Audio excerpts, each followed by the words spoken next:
قرآن کیسے محفوظ ہوا؟ کیا آج ہمارے پاس وہی قرآن ہے؟ الحمدللہ رب العالمین والصلاة والسلام علی سیدنا محمد خاتم النبیین وعلی آلہ واصحابہ اجمعین، اما بعد فاعوذ باللہ من الشیطان الرجیم، بسم اللہ الرحمن الرحیم۔ میرے محترم بھائیوں، بہنوں اور بزرگوں، السلام علیکم ورحمۃ اللہ۔ آج ہم قرآن کے تعارف میں ایک نہایت اہم اور بنیادی سوال پر گفتگو کریں گے۔ جو قرآن آج ہمارے ہاتھ میں ہے، کیا یہ وہی قرآن ہے جو رسول اللہ صلی اللہ علیہ وسلم پر نازل ہوا تھا؟ یہ سوال اس لیے بھی اہم ہے کہ قرآن تقریباً 1450 سال پہلے نازل ہوا۔ اس زمانے میں نہ پرنٹنگ پریس تھا، نہ کمپیوٹر، نہ ڈیجیٹل اسٹوریج، تو پھر قرآن آج تک کیسے محفوظ رہا؟ اس سوال کا جواب خود قرآن کیا دیتا ہے، وہ دیکھتے ہیں۔ سورۃ الحجر آیت نمبر 9، اللہ رب العالمین فرماتے ہیں، انا نحن نزلنا الذکر وانا له لحافظون۔ بے شک ہم نے ہی اس ذکر کو، اس قرآن کو نازل کیا ہے اور ہم ہی اس کی حفاظت کرنے والے ہیں۔ یہ اللہ تعالیٰ کا وعدہ ہے، لیکن ایک اہم بات سمجھ لیجیے۔ اللہ تعالیٰ نے قرآن کی حفاظت کا وعدہ کیا اور اس حفاظت کے لیے انسانوں کو بھی ذریعہ بنایا۔ جب رسول اللہ صلی اللہ علیہ وسلم پر کوئی آیت نازل ہوتی تو آپ صلی اللہ علیہ وسلم اسے صحابہ کرام رضی اللہ عنہم کو سناتے، صحابہ اسے یاد کرتے، اسے لکھتے بھی تھے۔ یعنی قرآن کی حفاظت صرف ایک ذریعے سے نہیں ہوئی، بلکہ حفظ بھی، کتابت بھی اور مسلسل اجتماعی نقل بھی۔ رسول اللہ صلی اللہ علیہ وسلم کے زمانے میں بہت سے صحابہ کرام قرآن کے حافظ تھے، وہی لکھنے والے صحابہ بھی موجود تھے۔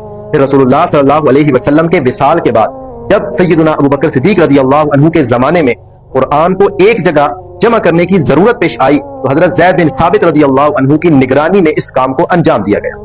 حضرت زید رضی اللہ عنہ خود فرماتے ہیں کہ قرآن کو مختلف تحریری مواد اور حفاظ کرام کے سینوں میں جمع کیا گیا۔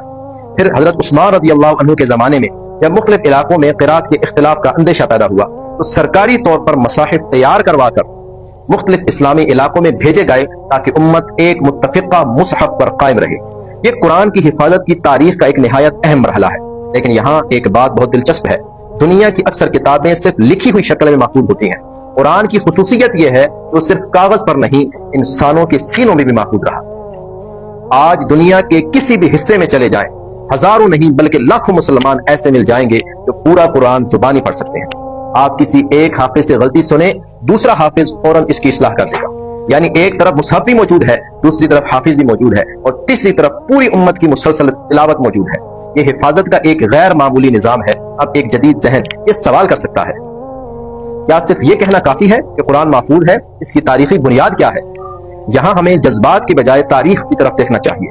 قرآن کی قدیم تحریری شہادتیں موجود ہیں، ابتدائی اسلامی دور کے مصاحف موجود ہیں۔ قرآن کا متن صدیوں سے مسلمانوں کے درمیان مسلسل پڑھا، لکھا اور منتقل ہوتا آیا ہے۔ اسی لیے قرآن کا معاملہ کسی ایسی کتاب جیسا نہیں جس کی اصل کا کوئی سراغ ہی نہ ہو اور صدیوں بعد اس کے مختلف نسخے اچانک سامنے آ گئے، اچانک برآمد ہو گئے۔ قرآن کا نزول، اس کی تلاوت، اس کی کتابت اور اس کا حفظ، یہ سب ایک مسلسل تاریخی عمل کا حصہ ہے۔ میرے عزیزوں، لیکن قرآن کی حفاظت کا سب سے بڑا ثبوت صرف یہ نہیں کہ قرآن ہمارے پاس موجود ہے۔ اصل سوال یہ ہے، کیا ہم اس محفوظ کتاب سے اپنا تعلق بھی محفوظ رکھ رہے ہیں؟ اللہ تعالیٰ نے قرآن کو محفوظ رکھا، مگر ہمیں اپنے دلوں میں اس کی تعلیمات کو محفوظ رکھنے کی ذمہ داری بھی دی ہے۔ کتاب کا متن محفوظ ہو اور ہماری زندگی قرآن سے خالی ہو، یہ ہماری کمی ہے، قرآن کی نہیں۔ یہ ہمارا قصور ہے، قرآن کا نہیں۔ قرآن صرف کتاب میں محفوظ نہیں رہا، اللہ نے اسے نسل در نسل انسانوں کے سینوں میں بھی محفوظ کر دیا۔ ایک آسان کام آپ کی ڈیوٹی لگا رہا ہوں، جتنے لوگ سن رہے ہیں، اپنے گھر میں قرآن مجید کا نسخہ نکالیں۔ آپ جس کو پڑھتے تھے، پڑھتے ہیں، اسے کھولیے اور چند لمحوں کے لیے یہ سوچئے، یہ وہی کلام ہے جو 1450 سال پہلے میرے نبی صلی اللہ علیہ وسلم پر نازل ہوا تھا اور آج میرے ہاتھ میں ہے۔ پھر اللہ تعالیٰ کا شکر ادا کیجئے کہ اس نے ہمیں اپنے کلام تک رسائی دی۔ پہلے زمانوں کے اندر اگر کسی شخص کو ہدایت تلاش کرنا ہوتی تو اسے کوئی مستند ذریعہ ہر وقت دستیاب نہ ہوتا۔ اور وعدہ کیجئے کہ قرآن صرف ہمارے ہاتھ میں محفوظ نہیں ہوگا، بلکہ ہماری زبان، ہمارے اخلاق، ہمارے معاملات اور ہماری زندگی میں بھی محفوظ رہے گا۔ اللہ تعالی ہمیں قرآن کی صحیح تلاوت، صحیح فہم، صحیح عمل اور اس کی حفاظت کا ذریعہ بننے کی توفیق عطا فرمائے۔ آمین یا رب العالمین۔